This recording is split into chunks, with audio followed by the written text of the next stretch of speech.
Hey, everybody, welcome back to my messy desk on this Friday afternoon. Okay, so in this video, we have more true stories that Brumbletide was inspired by. In the last video, I talked about all of the things from my life that inspired things throughout the books. But today, I am going to talk about the other true story that inspired the story of Brumbletide, and that is the Bible. Don't click away. This is very interesting, whether you believe it or not. Okay. So I'm going to go into, all of the different elements and characters in the story and what they were inspired by, whether it was from the actual Bible or from my realization of, just the fact that you can call yourself a Christian for your whole life and not actually believe it. Or, it's that whole idea of taking the Lord's name in vain. We always think that means don't say, oh my God, or, OMG or whatever. But what that means is it's when you call yourself a Christian and yet you don't even really believe it. You may think that you believe it, but you don't. You don't live in a way. You don't bear spiritual fruit, and that is something I did for decades. And so, thank God, when I was 34, all of that happened that I told you about, and I came to believe.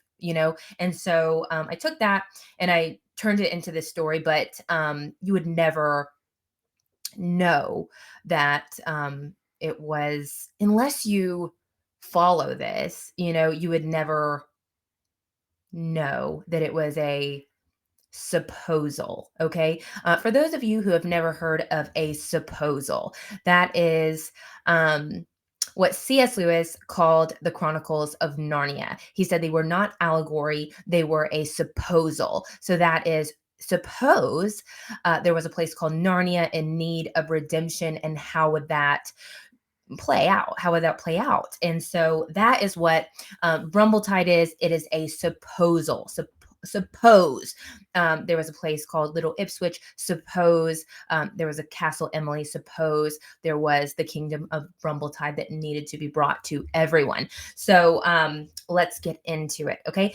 In case you missed it, the I say summary, it's not summary, synopsis of Brumbletide is that 12-year-old Maggie lives in the average, everyday, normal town of Little Ipswich that is average and normal in every way except for floating in the sea that surrounds her town is a massive, monstrous, magical castle called Emily, where the general public comes to be treated as royalty. So, young or old, rich or poor, go to Emily and they are called Your Majesty. They have a gown, a crown, a throne, a royal feast, the whole 9 yards. Okay. And so Maggie is from a rough household, but she ends up in this castle and gets the opportunity of a lifetime to attend the castle's academy, where young royals are groomed into their royal destiny. And while she's there, not only does she find out something very special about herself,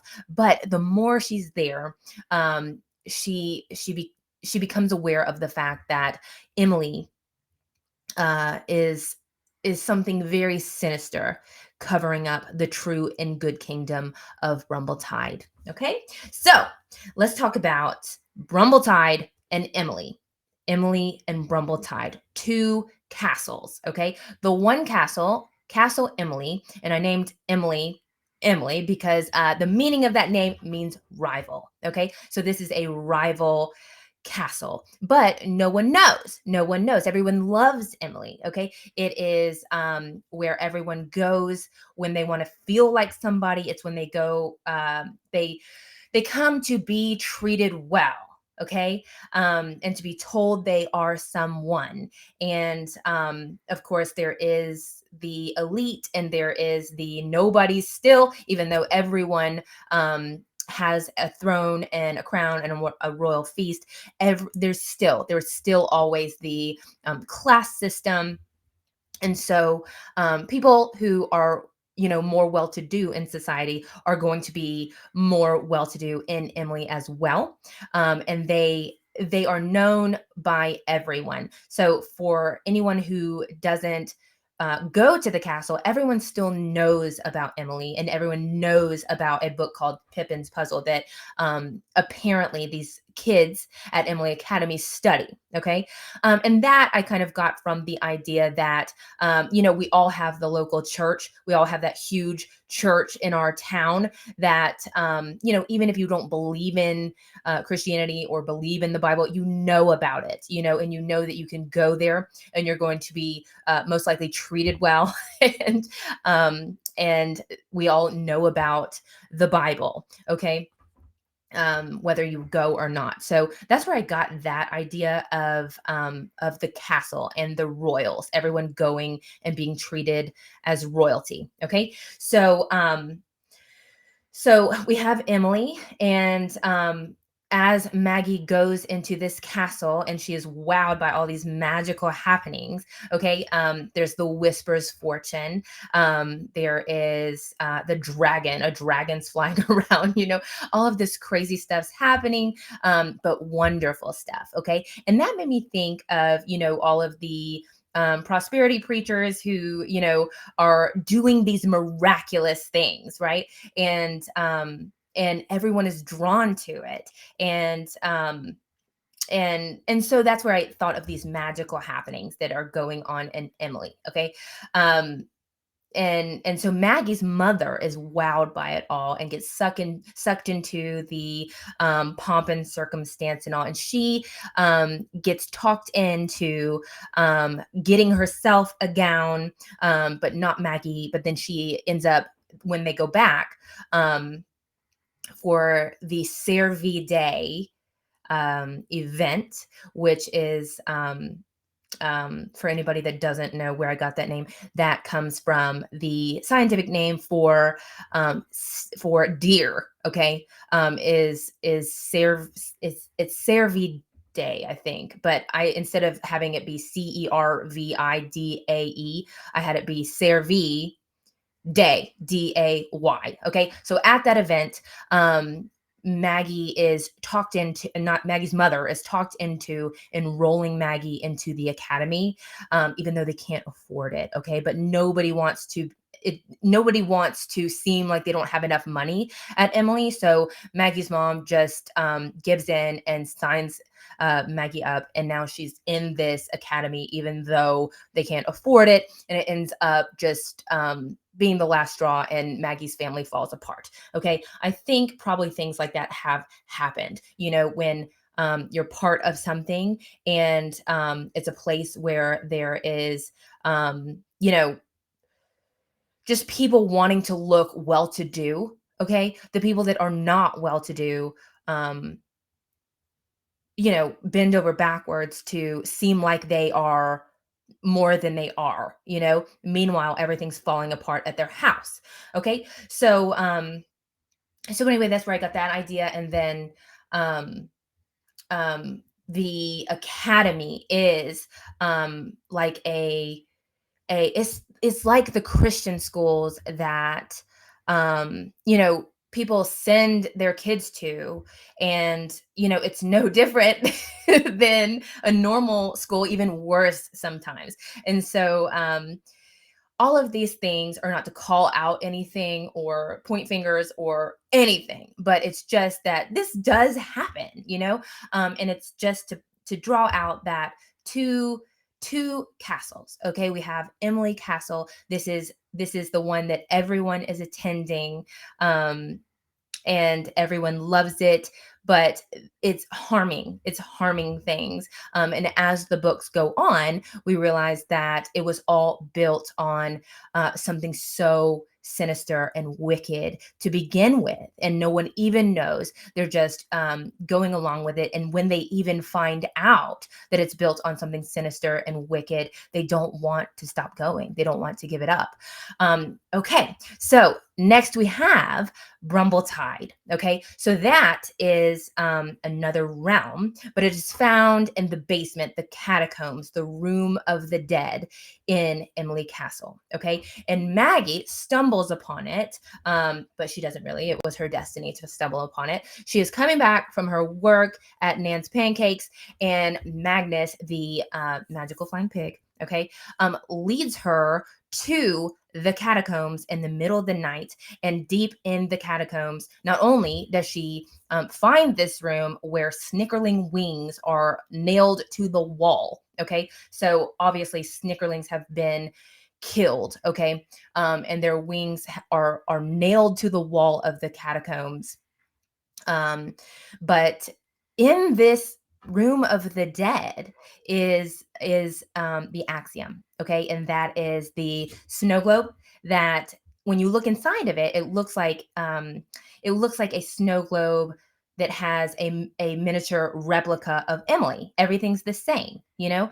Um, but when you go into the axiom, you go into the realm that is now Brumbletide, and that's where Maggie meets the ancestors, these seven highly esteemed ancestors of Brumbletide that everyone has thought have been that they have been dead for 700 years, but they are alive and well in Brumbletide.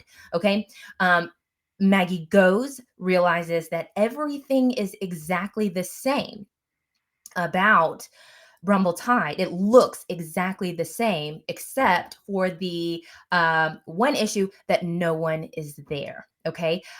Everyone is in Emily, no one is in Brumbletide. Okay. Except for the seven ancestors and some more mouths and a few snickerlings. Okay. So she gets the story that one of them that was chosen, um, deceived everyone. Okay, all of their family and their snickerlings, and he went and he tried to build his own kingdom, um, and made it exactly the same, except for it's built on blood. Okay, and the best lies, the ones that are so easily believed, are the ones that are very close to the truth.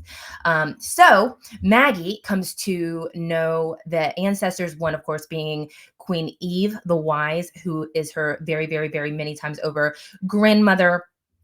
Um, and she is given the mission that she is to expose the truth of Emily and bring the truth and bring Brumbletide to the people. Okay.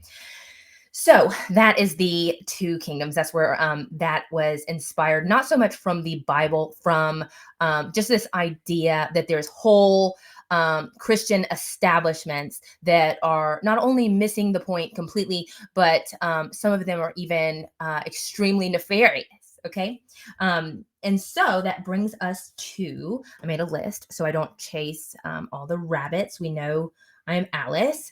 That brings us to the snickerlings. Okay. The snickerlings are magical flying children. They are immortal. They are winged. They have these huge luminescent white feathery wings. Okay. And they are soaring the remembering hall of Emily. Okay. And they are a wondrous thing. Everyone loves them. They are servants at heart. So they are the ones that are, preparing these royal feasts. They are getting everyone primped and prepped for the event in their royal garments. Um, and and they look like children. They look like boys and girls, but they have these wings and they sing in tune to what everyone wants to hear. They sing their own songs, but when they sing, just soaring in the remembering hall, everyone hears a different song, and it is what they want to hear. Okay, and that I got from when we are coming to church for ourselves, um, then we're hearing what we want to hear. It doesn't even matter if the truth is being preached to us. We are hearing what we want to hear. Okay. And it gets so messed up. Okay.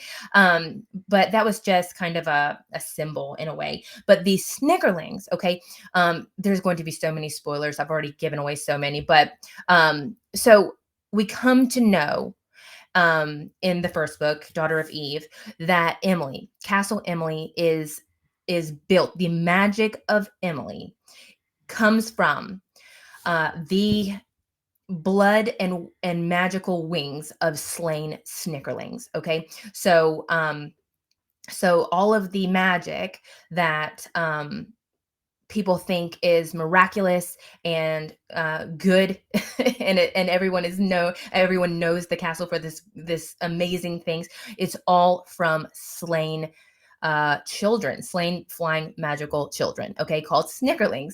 And that I got from the idea that anything that is built on anything other than Christ, okay, there's something that is being sacrificed for it. Something innocent is being sacrificed. And it made me think of, just how we are so willing. All of the um, kingdoms and societies throughout time, you know, of they event when it's about to be the end, okay, they're always sacrificing children, whether it was actual child sacrifice or whether it is, just sacrificing our children for our own glory and our own conveniences and for ourselves, where a mother and a father, they're supposed to lay down their life for their kids.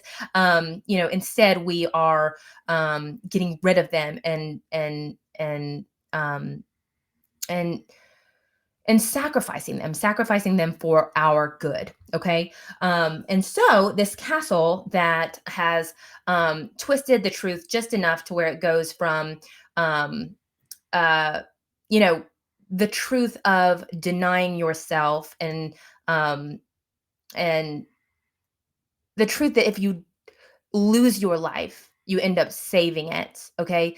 But those who keep their life lose it, okay? Emily has twisted the truth just enough to where everyone is focused on their own lives and saving it, okay? And so, because of that, there is much blood that's shed, okay? Because that's what happens. There is always a sacrifice, an innocent sacrifice when we do that. And so that's where I got the idea of the snickerlings and the castle being built on their blood, okay? Um, Ignatius is the fire that speaks to the people of Brumbletide, okay? So let me see if I can find it. Everyone, when you first come to a batch, you get to go into, you don't have to, but you can go into a little booth where there is a candle that you can tell your problems to it. Okay. And let me see if I can find it. I probably should have, um, I didn't plan on reading it, but now I want to. Okay. Okay. So, Maggie and her brother go in. Maggie's mom does not want to go in. But when Wes goes in, the candle lights and he just blows it out. Something gets into him and he just does. And so he ends up not talking to the candle at all. But Maggie, she goes in, sees this massive candle. And when it lights, it says, got a burden on your mind, something dark and deep? Have a seat, let it out, this secret that you keep. Your words are safe with me, I swear. Go on, release your shame. For when you tell, all is well, for I take your secret with my flame. Okay. And so this, of course, I got from the idea of confession. Okay. And confession is a great thing. The Bible talks about, confessing our sins to one another because, it restores us. But when it is something built um, on darkness, okay, when it's something that is not of God, when it's something that is far from the truth, then all of these things that the Bible says to do, they end up being um, wonky. Okay. And so this candle, the people, the plan of the castle is for people to tell their problems to this candle in secrecy, but it's so that the castle can know about what's going on with them and be able to control them. Okay. But also, we know that Pippin, the Great White Stag, has his hooves in this castle anyway. And so, even in the darkest places, he is redeeming it even before it's redeemed, right? Okay. And that brings us to Pippin. Pippin, the Great White Stag, is king of Brumbletide. He is the one that built Brumbletide. He chose these seven ancestors to help him build it. And he is the one that is slowly but surely saving everything. Okay. And so he is my Aslan type character. Okay. So Aslan, if you haven't, seen or read the Chronicles of Narnia, which even if you haven't, everybody has heard of Aslan. I think he is the lion that is the king of Narnia. Okay. And so, I talked about in the last video that in the last chapter of The Lion, the Witch, and the Wardrobe is called The Hunting of the White Stag.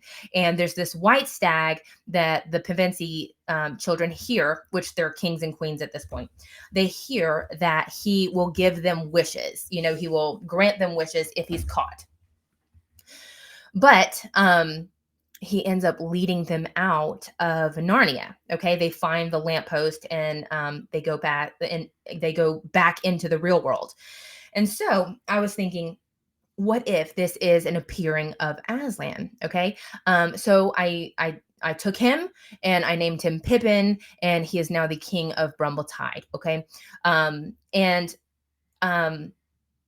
you know, you might think a stag is not nearly as neat or cool as a lion, or it's not as strong, it's not as, imposing. But hear me out. Okay.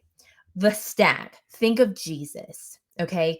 Jesus, everyone expected him to come as this glorious king that was going to be wealthy and take over the Romans and, just be just glorious. Okay. And he was glorious, but he did it in a humble way. Okay. He was humble. He hung out with the lowly. He was quiet and subdued. The way that he did it was completely opposite than what everybody thought. Okay. And they thought this cannot be the king, the Messiah that was going to come save us, because he is not a king, but he was a king, and that is what I was thinking with Pippin and the White Stag. Just this meek and understated creature that would normally be just easy to hunt, easy to defeat, but this one is glorious and is going to save the world. So that's what I was thinking for Pippin. And so, he chose the seven. Okay. And this is so fun. So of course, when I had him choose his people that were going to help him build his kingdom of Brumbletide, I had him pick 7 different people. And of course, I was thinking of the apostles. Okay. And so I just had fun with it. You have to think this is a story for 9 to 13-year-olds. Okay. And so I have different people who he made into kings and queens, and they each have different personalities. They each have different gifts and strengths, but also they were all rescued from he rescued them from awful lives and awful death, honestly. Okay. So you know let me just go into who they are. Okay. We have Eve, Justice, George, Sarah Lisa, the twins, Salil and Michelle, and then Flory. Okay. So the Brumbletide Castle and Emily Castle, they have the 7 towers, and that's where each of the classes are taught. And each of the 7 towers is those ancestors' towers. So where the classes are taught are in these towers, and they not only have the class that is what that ancestor was about. So the kids are learning what the ancestor was about and the subject, okay? But also, um, it it I don't remember what it's gonna say. Anyway, let's go into them. Okay, so we have Eve. Eve is Maggie, the protagonist. It's her great great great great great great great great great great grandmother. Okay, and she is Eve the Wise. Okay, and when she was chosen, um, she was completely insane. Okay, so we read about this in book 4, the Queen's Doctor's story. So we read about the backstory of how all of the ancestors were chosen, and this is how First of all, I have so much in common with Eve because I was literally insane for 20 years, and when God just pulled me out of it. It was literally like waking up from a coma. And I feel like I've only been alive for 7 years in May. Okay. So Eve the Wise, okay. I am not Eve the Wise, but Eve the Wise, when she was chosen, she was completely insane, and they were about to do a lobotomy on her. Okay. And the Whisper, Sheba, the tiger, rescues her and brings her to Pippin, and he restores her completely. Okay, and she is back to sanity. And now she is a ruler in Brumbletide and the Queen of Wisdom. Okay. Next, we have King Justice. So when Sheba is the Whisper, and she's the one that goes and finds all of the 7 that Pippin tells her to go find and bring to him. Um, and Justice, when she goes to find Justice, it's 11 in the morning, and he is already, completely drunk. Okay. He is a off the wall drunk, and it's the morning. He's already drank a lot of liquor, and she's like, this is going to be ridiculous. Anyway, she ends up getting him to Pippin, and he restores him and makes him the hospitality king. So the Tower of Hospitality and Subjects is Justice's tower, and that's where they create the food and drink for the castle, um, and they learn to be hospitable, just how to care for people and how to welcome people, how to be a servant ruler. Okay. Um, not in Emily. In Emily, it's backwards, but this is how it was meant to be when Pippin chose them. Okay, and how it is in Brumbletide. Okay, George. George is King George of Champion House, and he was the head of the army. And when he was chosen, he was actually um, leading his army to murder Snickerlings for the dragon. Okay, and the dragon is the enemy of old. Okay, so now we have Michelle, who is the enemy of the people at Emily, even though they think that he's the king and they think that he is the greatest and Pippin's favorite. But the dragon is the original villain. And back when George was chosen, he was thinking he was doing a good thing in leading his army to find the Snickerlings and slaughter them for their magic. Okay. But of course, Pippin finds him and redeems him, and he is, his eyes are open to what he had been doing, and he becomes the king of athletics in Brumbletide. So now he is into hunting, sporting, all of that kind of stuff. And that's where the children learn. It's kind of like the PE of Emily Castle. Okay, Next, we have Sarah Lisa. Sarah Lisa was, when she was chosen, she wanted attention from men. Okay, so she was, always going to the pub and always talking to men and trying to make herself beautiful and would wear revealing clothing, all for attention from men. Okay, and when she was chosen, she didn't want to live that way anymore and became the queen of beauty and parties.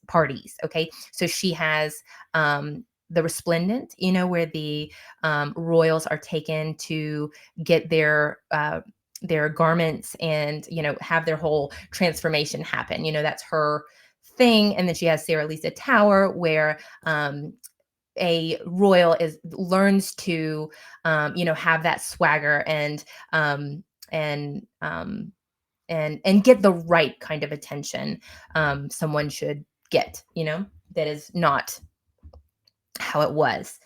Okay, next is the twins. The twins are Salil and Michelle. Okay, a boy and a girl, and they are both. When they are called, they are both dying of the Black Plague. Okay, um, and Sheba finds them, and Pippin comes and brings them back from the dead, basically. And Michelle, who we know is the villain, he is the one that has built Brumbletide. He deceived everyone and left. Okay, but when they're being called, they are dying of the Black Plague, and Michelle actually did die. Okay, so he does not see Pippin bring him to life, and he didn't even see Pippin in the room, and chooses not to believe it, and is very cynical of the whole thing, and just um, out for himself from the very beginning, and refuses to, um, you know, he does not want to rule a kingdom with anyone else. He wants to be his own ruler. Okay.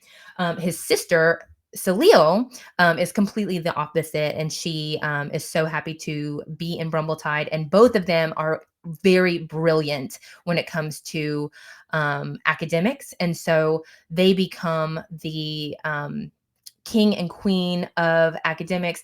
Michelle is of um, um, English and history, and Salil is of math and science. Okay, but how the reason I made Michelle his subjects that he excels in so much is the arts and history, is because I feel like those two things have um they just have something wicked in them now, and it can't be trusted. So there's like a lot of things that are being learned in the schools that are not right and not good. And so for my villain, his subjects that he excels in are those two things, the arts and history. And he makes sure that what people are getting in their books and their arts are exactly what he wants them to have. Okay, so then we have Flory. Flory is the last one, and she is the queen of the Hanging Gardens, which is one of the towers at the castle. And when you go inside, it is this beautiful, miraculous place of growth. There's a river. There is just continual growth of plants and flowers and vines and all different kinds of these um, creatures, that no one's ever heard of. And it's a miraculous thing. But Flory used to be a thief. Okay. When she was called, she was a thief. And when Pippin took her, she stopped stealing and instead used her hands to give. Okay, give life, and that's what she's doing with the Hanging Gardens of Flory. So, all of those, I just kind of thought of the apostles, and how Jesus chose them to disciple and then start the church. And so, just in a very fantastical fantasy kids book, type way, I made sort of like that. I had these seven chosen people who were in dire straits, and Pippin rescued them and made them rulers with him, and changed what had been harm that they were doing into something good that they were now doing with their lives. Okay, King Mortimer McShanahan. Okay, we meet King Mortimer McShanahan, who we call McShanahan in book two, and he becomes the new head of Academy. Okay, and as the books go on, we learn that he is very mysterious. He does not have a beginning or an end, no father or mother, and that I got from um, what is his name in the Bible? Melchizedek. I say Melchizedek. Okay.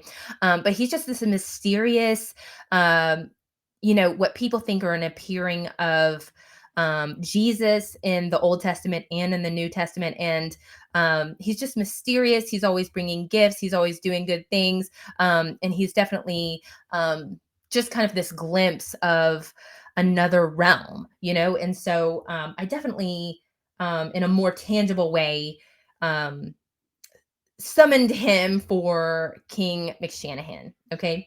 Um, so that was just one little thing that I wanted to say. The Einzreich. Okay. So in the books right now, the castle, Emily, everything is coming out. Okay. All of the people of Emily are slowly learning the truth. Okay. And lots of people do not want to uh believe it or accept it. Okay. And then are even actively fighting against it. Okay. Um, the Einzreich are these royal students. So you have to think um, um, Emily Academy has students that are royals, okay, being groomed in their royal destiny. So their outfit is a white gown and a gold crown, and just this fabulous royal attire. Okay, so the Einzreich have come from a place far off. And we have learned that they are a special breed of students, okay, that have been infused with the blood of warmouths. And they are bigger than the average student, and they have red eyes, okay? And they are able to be controlled by, their master who has made them. But the warmouths can defeat them because they're infused with the blood of the warmouths. Okay, so this I think as of AI. Okay. And just this whole sinister thing that seems to be bubbling up in the world. Okay. That seems like a Goliath. But we know it's not. We know it's not because none of it is a surprise to God, and can be easily defeated, and is being defeated by his people. So for the Einzreich, I just thought of AI. I thought about how, it comes from us. Okay. So how the Einzreich are children. Okay. AI comes from us. It is us, but it's twisted. It's twisted and being used for nefarious purposes, even though it looks like it is something good. And I know there's lots of arguments about that, but I don't think it's going anywhere good. Okay. Anyway, so that's where we're at. There's so much more, but I'm already at 38 minutes, and so I hope you enjoyed that. Welcome to my brain. Thank you for reading Brumbletide. For those of you who read it, if you would leave a review on Amazon, I would just so appreciate it. I don't know if I don't even care about algorithms or whatever, but just when people go to it, I like to have people that have read it say that what they thought of it, so that people can. I like reviews. I like when I buy something on Amazon, I like to have reviews to read, and so I would like you to read to leave a review if you could. Thank you so much, especially on Amazon. But thank you again. I hope you'll have a great weekend. And if you want to read Brumbletide, I'll leave the link in the show notes. And until then, I hope you have a great weekend, and I will talk to you next time.